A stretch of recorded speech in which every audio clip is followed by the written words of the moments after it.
Bien, nos encontramos hoy con el 45º encuentro con Lucas, capítulo 13, versículos 10 al 21, que es el tema de la mujer curada en sábado, la mujer encorvada y las parábolas del reino.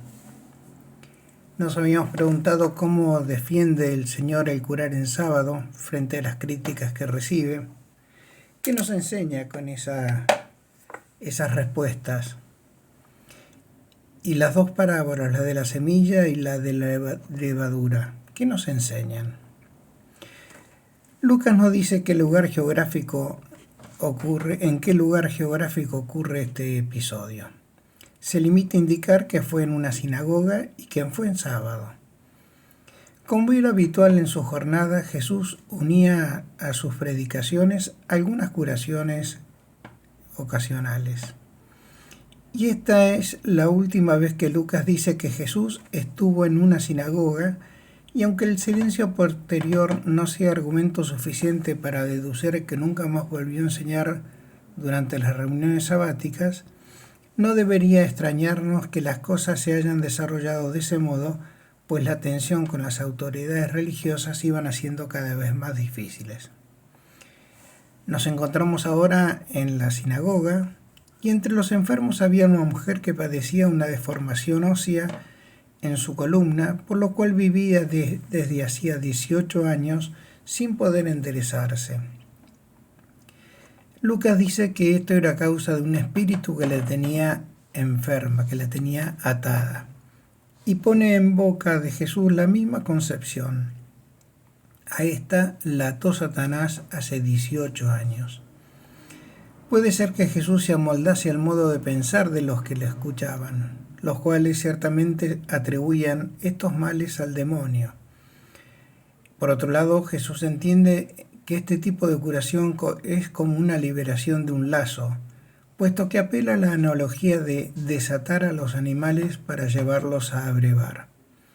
Pero el atar o desatar nudos era uno de los trabajos que eran prohibidos a realizar en sábado.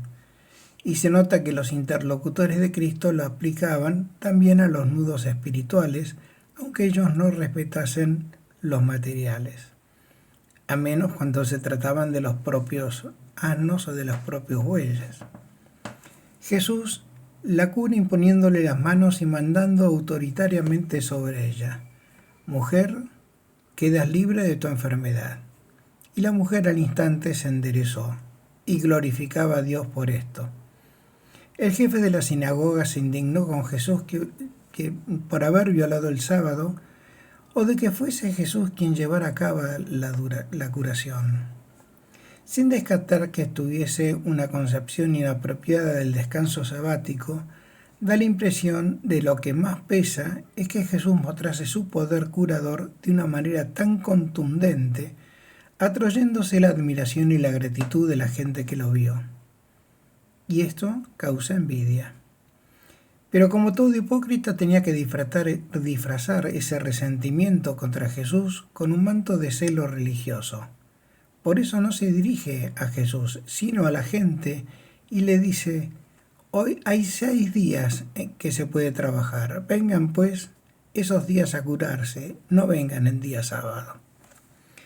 Es lícito suponer que se habría enojado igualmente si la curación hubiese sido un jueves. Lo que habría cambiado sería el argumento. Pero si le concedemos al jefe de la sinagoga el privilegio de la duda sobre su mala disposición y nos limitamos a suponer que realmente su molestia se centraba en la violación del descanso sabático, entonces debemos catalogarlo entre aquellos que comprendían la ley desde la letra y no desde su espíritu. En tal caso, de tal modo de pensar se agazapan varias deformaciones teológicas. Ante todo, equiparar las leyes de los hombres a las leyes divinas. La determinación de los modos que se deben cumplir o que debía cumplirse el descanso sabático, en gran medida no eran prescripciones divinas, sino humanas, e incluso de escuelas rabínicas a menudo discrepantes entre sí. Carecían pues del valor universal de una ley divina, y además confundían groseramente lo indispensable de los preceptos divinos naturales negativos con el modo de que obligaban los mandatos positivos. Tampoco se tenía en cuenta la finalidad divina de la ley, que es conducir a los hombres a Dios, haciéndoles caminar por la senda que realmente conduce hacia Él, y no en cambio fastidiar a los hombres con prohibiciones molestas para hacerles sentir la propia autoridad, como hacen muchos hombres que al tener poder sienten un prurito de imponerse sobre los demás de modo de hacerles notar ese poder. Y también desconocían completamente aquello que nos ayuda a interpretar y comprender la mente del legislador sin bloquearnos en la pura materialidad de los mandatos. Precisamente en el mandato del descanso sabático, Dios ha querido un bien para el hombre, garantizándole un tiempo de ocio para dedicarse a las cosas que son de Dios. Ha de entenderse que tal mandato no pretende un descanso que podría resultar perjudicial a una persona concreta. Y a esto alude a Jesús en otro lugar cuando dice que el sábado ha sido hecho para el hombre y no el hombre para el sábado. De todos modos, debemos recordar que la interpretación moderada de la ley de Dios no vale para las leyes prohibitivas naturales, pero el mandato de descansar no es prohibitivo, sino positivo. Los adversarios de Jesús lo practicaban así en los hechos, como les hace notar nuestro Señor cuando les recuerda, sin reprocharles nada al respecto, que ellos mismos quebrantan ese descanso en bien de los ganados para llevarlos a abrevar, es decir, en bien de sí mismos, pues de lo contrario equivaldría a perjudicar sus propios bienes. Las argumentaciones del Señor causaban un doble efecto. Dejaban confundido a los adversarios y a la gente alegres por las maravillas que hacía. Y estas maravillas eran ante todo las curaciones de los que sufren, pero podemos decir que también incluía una humillación a los tiranos espirituales del momento. Y entonces nos encontramos con las parábolas del reino. Jesús habla nuevamente del tema central de su predicación, que es el reino de Dios. Y lo hace con dos parábolas que tienen un mismo sentido, pues parecen ser imágenes paralelas, semejantes, análogas. La primera habla de la semilla de mostaza que, siendo muy pequeña, se convierte en un arbusto muy grande, alcanzando una altura de 2 metros y en casos excepcionales dando cobijo a innumerables aves que anidan en las ramas buscando sus frutos. La segunda también pinta el poder de algo pequeña, una pizca de levadura capaz de fermentar una masa muy superior a ella en volumen.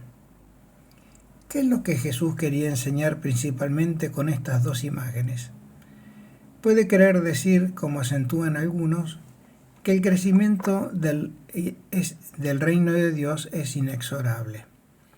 Teniendo en cuenta estas parábolas que fueron pronunciadas en medio de las controversias y oposición de los fariseos, Jesús habría querido con ellas tranquilizar a los discípulos, diciendo que a pesar de las trabas violentas que sufrirían, el crecimiento del reino de Dios avanzaría de modo lento, pausado, pero ineludible, como la semilla que se va desarrollando hasta hacerse un arbusto, un árbol.